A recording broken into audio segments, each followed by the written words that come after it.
Did you know that each belt and stripe has magic powers in Jiu Jitsu? It does. Let's talk about it.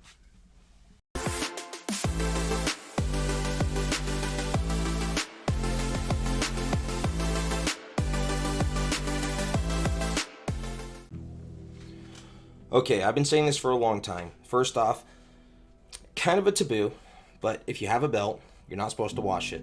The reason is you wash away your magic powers. Each belt you have is its own magic power. Now, if you kind of know what I'm talking about if you've been doing jiu-jitsu at all. If you're on your first stripe, your second stripe, your third stripe, your fourth, or you're into your blue belt, even up to black, that each belt kind of has its own magic powers. Once you get that stripe, you kind of hold yourself to a new accountability. And in doing so, it's kind of this new realm of, even though it's just a belt and it's just a stripe, it's a new realm of fighting that you have to hold yourself to. So it's no longer, you're not like a wild savage man who's out there just to hurt people. You're like, oh man, I have to hold myself accountable. The stripe gives you powers. Well, the blue belt powers minus the blue belt blues is a crazy thing that you get. Like, as soon as you get that first belt, you put it on, you realize, holy crap, I'm so much better than I was a little bit ago. It's a magic power the belt has. I don't know why it's there, but it exists. I don't know if you guys have experienced anything like this. My most magical belt was my brown belt. Man, it separated me. Like purple belt, I was probably my best of the competitive scene.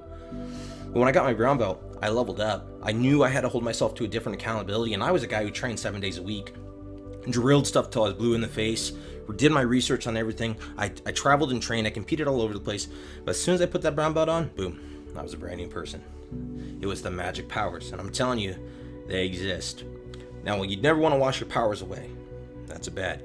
But I had to actually do 2 belts because, like, my belt looked so like frayed and like discolored that I had to have a comp belt.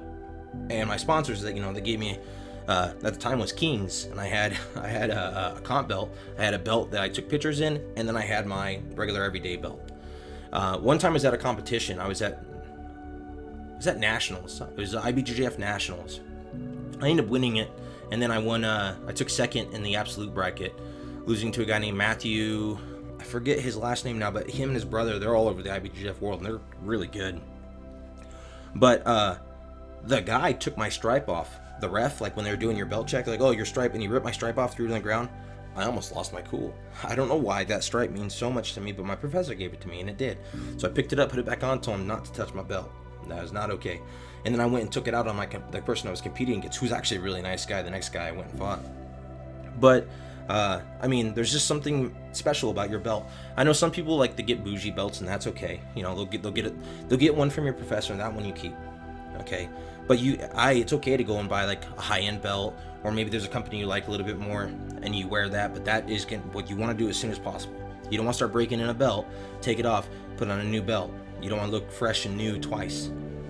The idea is that belt is attached to you. It's a part of your journey.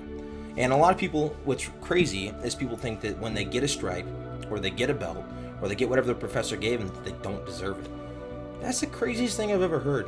What do you know? Okay, and this is what I tell my students. Like, I don't know if I deserve it. So I'm like, all right, man, what the F do you know? All right, what do you know? You are in the spot. You haven't been doing this for 17. I know what to look for. I know what a new person looks like and an advanced person looks like. And you're telling me that you know more than me. You're telling me that your collective jiu-jitsu knowledge, your 6 months of it, and you don't deserve a stripe because you feel like you've lost a couple rolling matches.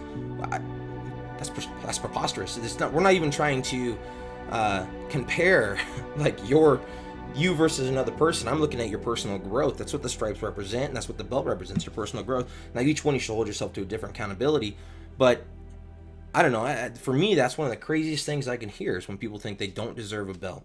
Like, your professor gave it to you. What are you doing? Enjoy your belt. Enjoy your journey. Don't worry about that stuff. Don't worry about how fast you're getting promoted, how slow you're getting promoted. Appreciate what is given to you, and that's going to be like the kindness, the generosity, but you earn that stuff. It's nothing that's given away. I'm a little bit against like paying for your belt. I think the first one you should buy, the white belt, you should buy. The rest are given as a gift because you've earned it. So I don't believe in selling it twice, but of course I eat the expense. That's just me. Well, anyway, I don't know if you know this, but you're a wizard and you have magic powers. Do what you want with them, okay? I'm the Arizona Silverback, and now you know. We'll see you next time.